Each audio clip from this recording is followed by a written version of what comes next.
నమస్తే మేడం. నమస్తే అండి. మీ పేరు మా? షర్మిల నా పేరు. ఏం చేస్తుంటారు మా? నేను ఇట్లనే ప్రజాసేవ చేస్తుంటాను, పేదవాళ్ళకి సోషల్ వర్క్ గా చేస్తుంటాను. నేను యాక్టివిస్ట్. Right madam. సో మీకు అంతో ఇంత కొంచెం నాలెడ్జ్ ఉంటుంది పాలిటిక్స్ మీద.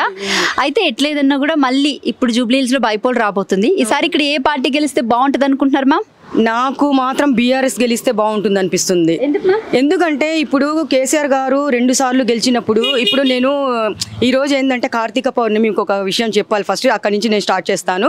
ఈరోజు కార్తీక పౌర్ణమి, కేసీఆర్ గారు కూడా మన ఇంటింటికి వెళ్ళి మహిళలకి బొట్టు పెట్టి మన పార్టీ గురించి చెప్పాలంటే బొట్టు పెట్టడానికి వెళ్ళినప్పుడు అక్కడ మహిళల స్పందన చూసి నేను నిజంగా షాక్ అయిపోయినాను. ఆయన తలుచుకుంటున్నారు, మా కేసీఆర్ ఉన్నప్పుడు ఈ 10 ఏళ్లలో కరెంటు కానీ వాటర్ కానీ ఏ ప్రాబ్లం లేదమ్మా, నిజంగా మేమైతే ఈ పార్టీకి ఏదో ఒక ఛాన్స్ ఇచ్చినందుకు, ఈ పార్టీకి గెలిపించినందుకు మాకు ఏడుస్తున్నాం కూర్చొని ఇళ్లలో అని చెప్పేసి ప్రతి ఒక్క మహిళ ఇప్పుడు చెప్పడం జరిగింది. మేము ప్రతి ఒక్క మహిళ నోటి నుంచి అదే వింటున్నాము. కానీ బీఆర్ఎస్ వస్తే, మళ్ళీ బీఆర్ఎస్ వస్తే చాలా బాగుంటుంది అని చెప్తే, మీరు ఈసారి మాత్రం బీఆర్ఎస్కే గెలిపించండి అని కూడా నేను రిక్వెస్ట్ చేశాను అనమాట. Okay, right ma'am. సో మీ వంతు ప్రయత్నంగా మీరు బీఆర్ఎస్ పార్టీకి అంటే ఓటు వేయమని అందరినీ రిక్వెస్ట్ చేస్తారు. ఈరోజు బొట్టు కార్యక్రమం కూడా ఇచ్చారు, మంచి ఆఫర్, అది చాలా మంచి రోజు. ఈరోజు ప్రతి ఒక్క మహిళకు బొట్టు పెట్టడం నాకు కూడా అదృష్టం దక్కింది. కేసీఆర్ గారికి ధన్యవాదాలు తెలుపుకుంటున్నా నేను. అయితే రీసెంట్ గా ఏంటంటే ఒక్క ఛాన్స్ ఇస్తే జూబ్లీ హిల్స్ ని మళ్ళీ డెవలప్మెంట్ చేస్తానని చెప్పేసి సీఎం రేవంత్ రెడ్డి గారు మొన్న రీసెంట్ గా కామెంట్స్ చేశారు. దాని మీద మీ స్పందన ఏంటి మేడం? ఇప్పుడు రేవంత్ రెడ్డి గారు ఒక్క ఛాన్స్ ఇస్తే నేను చూపిస్తాను, అది చూపిస్తానన్నారు. ఒక్క ఛాన్స్ ఇచ్చి ఇప్పుడు 2 సంవత్సరాలు అయింది, ఏం చేశారు ఆయన? ఇప్పుడు ఓటేసి గెలిపించినందుకు ఇప్పుడు ప్రజలు చెప్పుకోలేక గుండెల్లో కన్నీళ్లు పెట్టుకుంటున్నారు. ఏం ఇప్పుడు ఎక్కడ చూసినా బిల్డింగ్లు పడగొట్టారు. 2 సంవత్సరాల్లో ఏం చేయలేను. ఇంకా 6 పథకాల గురించి చెప్తారా? ఒక్కటే చేసి సావలేదు. 6 పథకాల గురించి ఇంకా ఏం పీక్ చేస్తారు ఆయన? చెప్పకూడదు, మనం మాట్లాడకూడదు అలాగా. కానీ నేను ఇప్పుడు పేదవాళ్ళలో తిరిగి తెలుసుకుంది ఏంటంటే, మేము తప్పు చేసాం మేడం, మేము తప్పు చేసాం మేడం, ఒక్క ఛాన్స్ ఇచ్చినందుకు మా చెప్పుతో మేము కొట్టుకోవాలి, దేవుడు లాంటి మనిషికి మేము దూరం చేసుకున్నాము, కేసీఆర్ గారిని మేము దూరం చేసుకున్నామని ఈరోజు నా దగ్గర ఏడ్చిన వాళ్ళు 100 మంది ఉన్నారు. నేను చేశాను కాబట్టి నేను చెప్తున్నాను. కానీ ఈరోజు 6 పథకాల గురించి, 6 పథకాలు ఎక్కడున్నాయి? గంగలో కలిసిపోయినాయి. ఎక్కడ 6 పథకాలు? నువ్వు పెట్టావు, నువ్వు పెట్టింది ఏంటి? ఒక్క ఫ్రీ బస్ ఒక్కటి పెట్టి నువ్వు ఓట్లు గుద్దించుకున్నావు. అది ఒక్కటి చూసి ప్రజలకి మోసం చేసి, ద్రోహం చేసి నువ్వు ఓట్లు వేయించుకున్నావు. 6 పథకాలు ఏమి లేవమ్మా ఇప్పుడైతే. అందుకే ప్రజలందరూ ఇప్పుడు ఎందుకు ఏడుస్తున్నారు?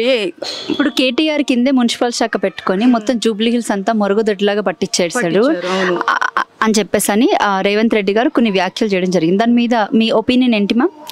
ఇప్పుడు ఆయనకి నోరుందని ఎలా పడితే అలా మాట్లాడడము ఆయనకి అలవాటైపోయింది. ఎవరికి? రేవంత్ రెడ్డి గారికి అలవాటైపోయింది. ఇప్పుడు వాళ్ళు చేయలేదంటే ఈ 10 సంవత్సరాలు ప్రతి కళ్యాణ లక్ష్మి కానీ, రైతు బంధు కానీ, ప్రతి ఒక్కటి చెప్పుకుంటూ పోతే కేసీఆర్ గారు చాలా వరకు చేశారు. డబల్ బెడ్రూమ్ కానీ, ఆరోగ్యశ్రీ కానీ, ఇప్పుడు మనకి పండగలు వచ్చినా కానీ మనం మన ఆ పార్టీనే, బీఆర్ఎస్ పార్టీనే గుర్తు చేసుకుంటున్నాము. ఏ బతుకమ్మ వచ్చినా ఏం చేసినా కానీ ఆడవాళ్ళకి ఎక్కడ చేసుకొని ఇస్తున్నాడు రేవంత్ రెడ్డి? అవునా కాదా? వాళ్ళు ప్రతి ఒక్క పథకం అమలు చేశారు. కానీ నువ్వు 6 పథకాలు అమలు చేసావా? లేదు కదా. మరి పేదవాళ్ళకి ఇచ్చిన మాట ఏంటి? నువ్వు ఒక్క బస్సు ఒక్కటే పెట్టావు, తర్వాత పథకాలు ఏం చేసావు? నువ్వు చేసావా? 2 ఇయర్స్లో చేశారా? లేదు. రీసెంట్గా సభాముఖంగా సీఎం రేవంత్ రెడ్డి గారు కొన్ని క్వశ్చన్స్, అంటే కొన్ని మాటలు కేటీఆర్ గారిని అనడం జరిగింది. అంటే మున్సిపల్ శాఖ కేటీఆర్ కింద పట్టుకొని జూబ్లీ హిల్స్ని అసలు ఏం డెవలప్మెంట్ చేశాడని చెప్పేసి మాట్లాడారు. మొత్తం మరుగుదొడ్డిలాగా పట్టించేశాడని చెప్పేసి మాట్లాడారు. ఇప్పుడు మరుగుదొడ్డిలాగా పట్టించేశారని చెప్తున్నారు. మున్సిపల్ శాఖ ఎవరి కింద ఉన్నా మీకు తెలుసా? మీకు రేవంత్ రెడ్డి గారి కింద ఉంది. మరి ఆయన చేసింది ఏంటి అక్కడ? ఇప్పుడు మీకు మీరు తెలిసి అడుగుతున్నారు, తెలిసి నాకు అర్థం కావట్లేదు. ఇప్పుడు మున్సిపల్ శాఖ ఎవరి దగ్గర ఉంది? రేవంత్ రెడ్డి దగ్గరే ఉంది కదా. మరి అలాంటప్పుడు ఆయన ఏం చేశారు? అవునా కాదా? మరి ఆయన చేసి చూపించాలి కదా. మరి మాట్లాడడం కాదు, వాళ్ళు చేశారా చేయలేదు ఆయన మాట్లాడడం కాదు, ఆయన చేసి చూపించాలి. అవునా కాదా? అది దాని గురించి నేను చెప్తున్నాను. ఓకే, అంటే 2 ఏళ్ళ నుంచి ఇక్కడ అసలు ఎట్లాంటి డ్రైనేజ్ సిస్టమ్ కి సంబంధించి ఏ డెవలప్మెంట్ అంటే ఏది వచ్చి కాంగ్రెస్ పార్టీ చూడలేదా? ఎక్కడ చూశారు? అరే మీరు పోయి చూడండి, వీధిలో గల్లీలో, వెంకటగిరిలో, కృష్ణానగర్లో, ఎక్కడెక్కడ బోరబండ, మోతీనగర్ అవన్నీ చూడండి పోయి, మీకు తెలుస్తుంది ఎంత గలీజ్ ఉందంటే అంత గలీజ్ ఉంది. అసలు డ్రైనేజ్ కాదు అసలు ఆ ఏరియాలో ఏం పోయినా కానీ వాటర్ పోతున్నా కానీ అసలు మనుషులు డ్రైనేజ్ మెయిన్ హోల్స్ ఓపెన్ ఉన్నా కానీ అక్కడ పట్టించుకోవట్లేదు. మరి ఏం చేశారు మున్సిపల్ శాఖ అంటే ఏం చేసి చూపించారు? ఒక మాట ఒక క్వశ్చన్ చేశారా? పదండి నేనే తీసుకొని వెళ్ళి చూపిస్తాను. నేను తిరిగాను కదా, నేను తిరిగాను కాబట్టి నాకు తెలుస్తుంది. వర్షాలు వచ్చినా ఏం చేసినా మీరు ఓట్లు వేయించుకొని పథకాలు పెట్టుకొని మీరు అక్కడ కూర్చోవడం కాదు. పేద ఆ ఏరియాలో ఎట్లుంది ఏంటని పరిస్థితి మీరు వెళ్ళి గడపకి వెళ్ళి మీరు చూసారా? అది చూడమని చెప్తున్నా నేను.